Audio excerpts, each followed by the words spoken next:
Hi there! Would you like to know what the worst mistake is that people make when reading the Bible? If so, this video is for you. By the end of this video, you'll learn what that mistake is and how to avoid it. The worst mistake that people make when reading the Bible is reading it out of context. While reading the verses around the current verse is helpful, there are other several things to keep in mind in order to truly understand the Bible. Watch this whole video. The Bible was written at least 2,000 years ago in the Middle East. As you can imagine, that was in a totally different culture, place, and time. So we need to keep the Bible within its cultural, historical, and geographical context. I personally experienced the importance of this in my own life. As you might know, I'm a missionary in South America. I lived in Holland, the USA, and South America. Each place has its own culture, and I always have to deal with this on a daily basis. The first thing we need to do is to understand the immediate text around any verse that we are reading. You know, the fact is that the Bible wasn't written in chapters and verses. They were added much later. It helps a lot to be able to find a passage, but the division of chapters and verses makes it much more prone to be misinterpreted. People take verses out of context. A perfect example of this is Acts 27:31. It tells us that you cannot be saved unless you abide in the ship. Now there's a verse to start a cult with. If you read the verses though right before, you can see how that it really is talking about being saved from drowning. So do read the verses right before and after it. Secondly, you got to know the situation that the book was written in. Take, for instance, the book of Daniel. If you know that it was about the nation of Israel in captivity, you can understand. It clarifies the whole book.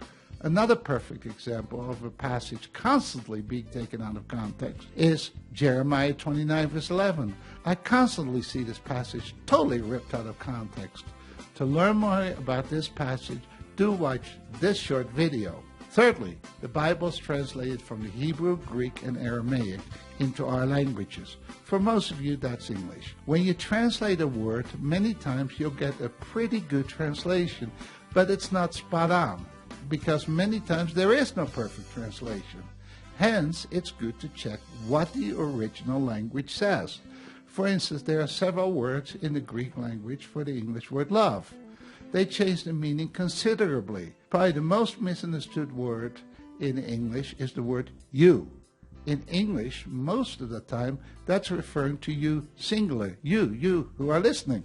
But in many other languages like Dutch and Spanish, the word for you singular is different than you plural. In the South, though, we have a word for that, y'all. Fourthly, understand the culture. When I first moved to the USA, I didn't understand the culture. I remember someone saying to me, "How you doing?" My response was, "Oh, am I doing what?" Then finally I figured out what the person was asking me.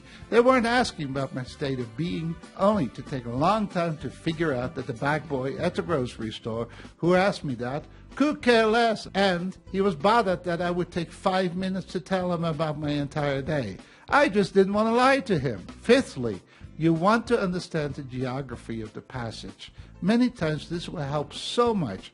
A perfect example of that is the passage of Revelation 3:20, where Christ is knocking on the door. If you understand the geography of Laodicea, you can understand that passage a lot better. I made a whole video on that. You can watch this one here. For that reason, I like to have a Bible atlas with me when I read the Bible. When I see a place in the Bible, if I don't recognize it, I look it up. It's amazing, but after several months, when I read the Bible, I know where the places were and also what distances there are between the various places. This is an atlas that I recommend. It's the Rose, Then, and Now Bible Atlas. It's not perfect, but it will help a lot. Now, I don't recommend many books on this channel because in every one of them, there are some huge problems with it. And so this one might not be perfect. And there might be some things in there that you really have to watch out what you're reading. But it's great as an atlas. Now, if you want to really make the Bible come alive, I can't recommend enough going on a tour of Israel itself. I went on one several years ago, and afterwards I read about 150 books on the Hebrew culture, the geography, the history of the scriptures, and it really helped me. I realized that not everyone can do this, and so for that reason, I made this channel.